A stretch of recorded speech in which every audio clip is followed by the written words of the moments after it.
Jay-Z, as if it wasn't clear before, for me, Jay-Z is the best.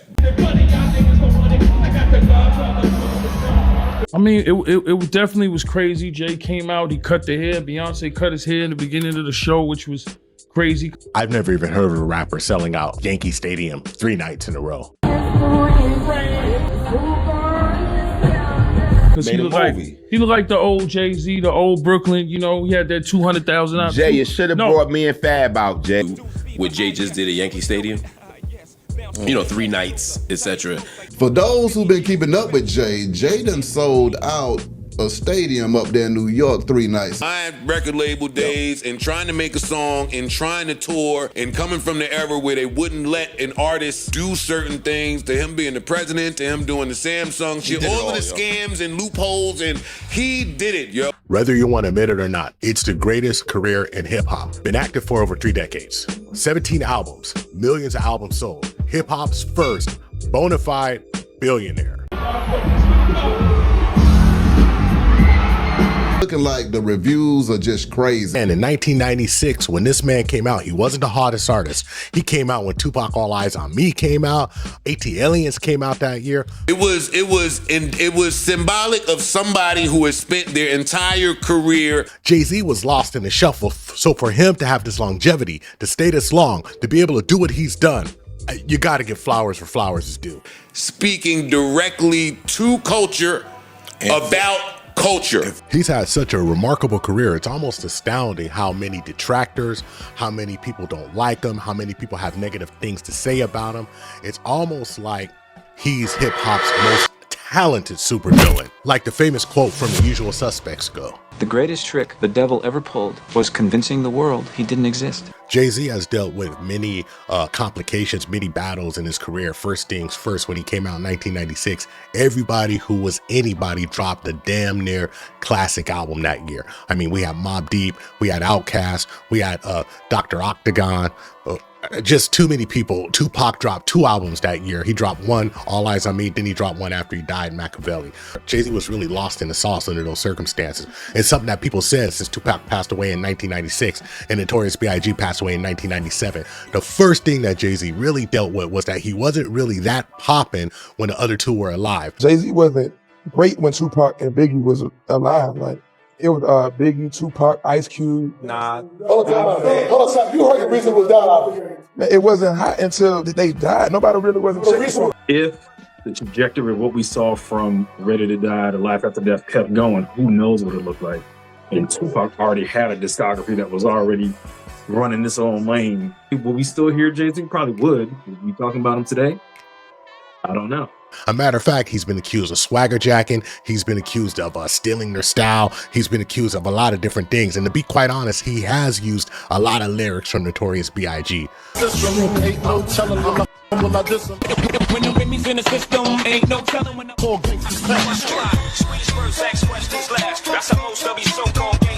How much of Biggie's rhymes is gonna come out your fat lips? What if everything you believe about one of the most celebrated rap careers ever built was actually constructed on a mountain of borrowed flows, lifted cadences, and subliminal jabs so slick they flew under the radar for decades? The whispers have always been there, murmured by veteran producers and rival crews. And I want you to remember, this used to be 100% off limits in hip hop. But Jay did it. And I ain't gonna lie, Jay made it cool. When Blueprint 2 came out, at this time, Jay's sneaking around with Beyonce. The first single is 03 Bonnie and Clyde. You know 03 Bonnie and Clyde is a remake of whose song? Tupac, Me, My Girlfriend. All I need in this life to say is me and my girlfriend. And Pac and Hov. Thank you. Act like Jay and Pac were friends. Let's not act like they hung out together. Let's not act like they had a relationship like Pac and Notorious B.I.G. did. We all understand that Pac and Biggie had a relationship. It's well documented. They had a song together, even though it was never released. They had freestyles together. Pac used to bring Big out in the middle of his concert. Pac used to go out to New York and hang out with Big. So let's not think that they didn't have a relationship. But Jay and Tupac definitely didn't have a relationship.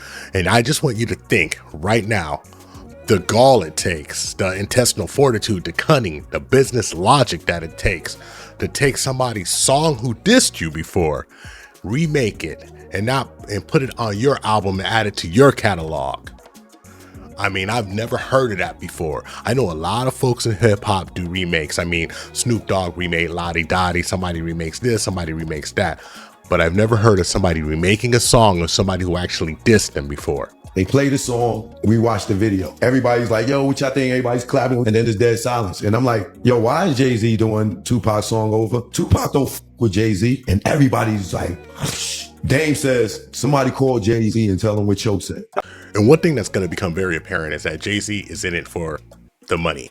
Jay-Z transitioned from the street logic, transitioned from the street loyalty, and transitioned to the business aspect of the game. So a lot of folks who came with Jay-Z and came out with Jay-Z, yeah, they did fine. He took care of them. But the new folks, the new people from the inner circle, they really didn't fare too well. And even some of the people who were there and helped them establish themselves, they didn't make it at all. Dame Dash, anybody. Jay-Z could have easily solved his financial problems just on the strength of coming up together, but why should he do that? That's something you would do in the street game. That's not something that you would do in the business side of the game. And Jay-Z is a businessman. He said it 100 times before, but a lot of times people didn't understand exactly what he meant. And this is the first time that you start seeing cracks in the armor. The first time that you start seeing people really openly saying that Jay-Z, not just the swagger jacking, but Jay-Z the person, not the artist, but the person isn't good to be around. Jay-Z to me is not a good person. I mean, if you see when he's talking to Kevin Hart, he's like, man, I don't like going to my family functions. Somebody might ask me for $4,800. Cousins in your grandma's living room saying, yo, man, I got this play. I want to, if you just give me, you know what I mean? $4,800, I could make you $2 million. You like, it don't work like that. Somebody might ask you for $4,800 from your family. You got $1 billion. That's just, if that slid in on there, nobody say nothing. I said, damn, nobody ain't say nothing about that, huh? That's that. But mind you, this is my thing. If I got billions of dollars, nobody in my family will have to ask me for $4,800 because they're already gonna be paid already. The fact that you said it out your mouth and everybody like, oh, okay, that's cool. That's no, it's not right. If you got $1 billion, your whole family should be straight. You know what I mean? So I'm like, he said, how many people you think try to bang on Jay-Z door to get with Roc Nation that failed, that eventually hate him? I worked at one of my major label jobs, and the CEO of the company, this is a white man, I ain't gonna lie, this is the first time I ever heard someone publicly speak bad about Jay. Look, he's like, nobody makes money with Jay-Z but Jay-Z. Nobody that gets in business make money with him but him. Bleak said to Nori, Yayo said Jay-Z didn't have us on tour like he did, or I eat my own halal. I eat my own halal too. If you want to say that, to Mev Bleak, I just came off my last tour. All I'm saying is when you see Jay-Z in a setting, he never really, when he's doing a Beyonce show or whatever, you don't see Memphis Bleak on the stage and him being brought out. You know, even if I'm doing the hype man with 50, he's bringing me out. I'm making money. The way Roc Nation moves, a lot of people in the business hate it because number one, Jay-Z is the biggest. He's the most famous rapper probably around, smartest rapper. He's married to Beyonce also. He wrote the script better than anybody else could, and he's still winning with it because Jay is so strong. You just don't say anything about him or his team. I look at Bleak as a loyal guy, like I'm a loyal guy to Jay. Like Fifth, my guy Hervé, one day we had TRL, and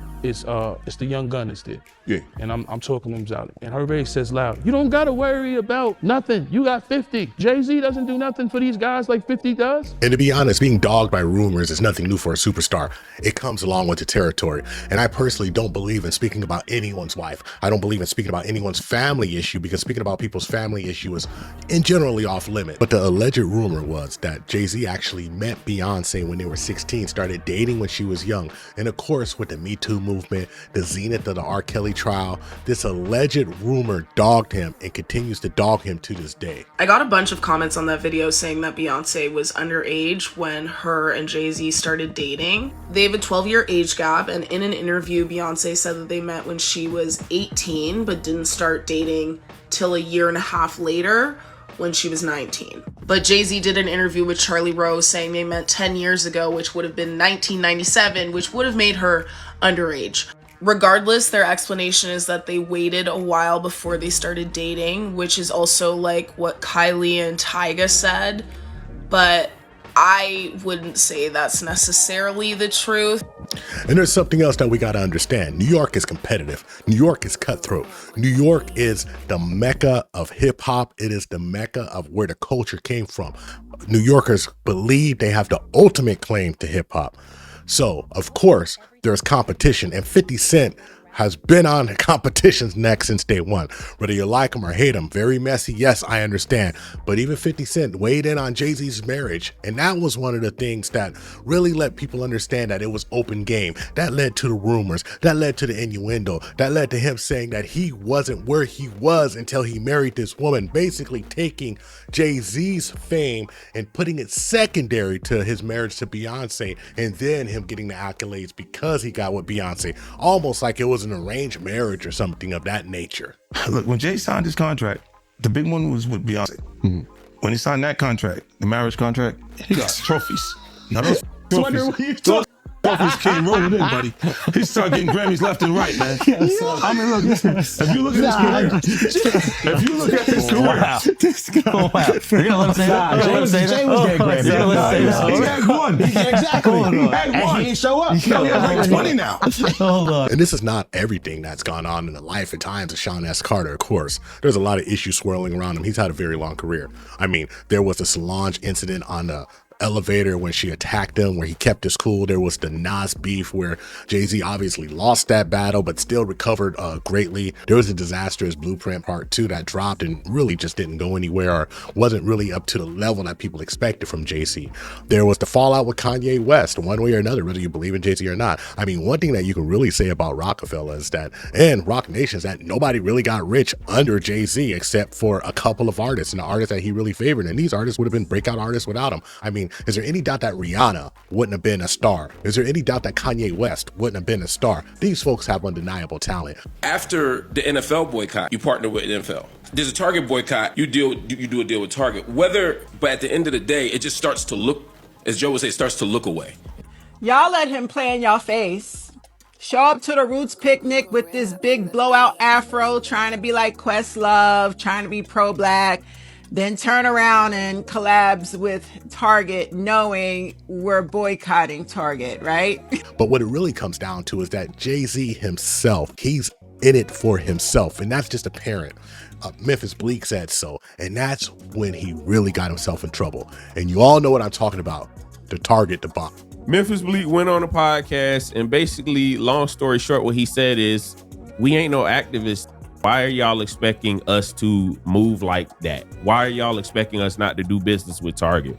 Jay-Z doesn't have to explain himself to anybody. And listen, I'm not a big DEI guy. I understand that black folks are the number 5th recipient on DEI, and we could talk about that later. And I also don't believe in elevating these entertainers and elevating these athletes to some type of deity status where we got to appreciate and hang on everything they do and expect them to make decisions that are not selfish for themselves. But what I do understand is what Malcolm X said. And what Malcolm X said is that we're the only community who elevates these folks to a level where we actually believe that they can speak for us. Jay-Z was never going to speak for the community. Jay-Z was speaking for himself. I mean, let's keep it a buck. Jay-Z, when he was younger, a self-admitted drug dealer.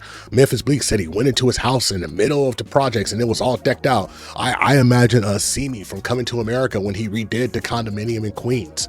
It's one of those situations where Jay-Z has always been in it for Jay-Z, and we should expect him to be that way.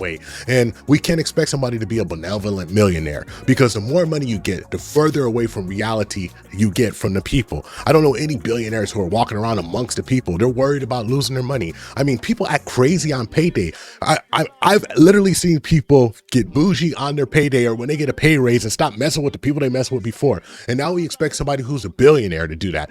I just told you a little while ago, these leaders that they call leaders, this included Lena Horne, this included Dick Gregory, and this included comedians, comics, trumpet players, baseball players. Show me in the white community where a comedian is a white leader. Show me in the white community where a singer is a white leader, or a dancer or a trumpet player is a white leader. These aren't leaders. These are puppets and clowns that have been set up over the white community and over the black community by the white community and have been made celebrities and usually say exactly what they know that the white man wants to hear. I don't dislike Jay-Z and I don't like Jay-Z. I appreciate Jay-Z's rapping. I appreciate the fact that he's gone from nothing to something, but I don't expect anything from him. A lot of people do, and that's the issue that we have with the community. But the bottom line is this. You can look at somebody and expect them to do something and raise them to a level of deity, and the only thing that human being is going to do is discourage you. And Jay-Z did what he was going to do from the beginning: make his money, secure his family, and retire. So I want to wrestle with who Jay-Z is now, because his controversial image means his new project will arrive at a difficult moment in his career. The underworld of Jay-Z hate started to rise to the surface of like, hey man, you can't just be the most, ballingest dude, have the greatest life and tell us about it all these years, and then on top of be like, hey, time for y'all to cut that out and figure out, you know what I mean? Like, it felt like the homie coming back to the block, like, hey man, y'all still doing this here, man? And Polite Savages, if you like more deep dive urban documentaries like this, go on and hit the playlist up here. And for our latest release, go on and hit it right down there. And as always, thank you for watching the Tip Network. Follow us on all social media outlets and ask yourself one burning question. Can you handle the tip? Boom. We're out.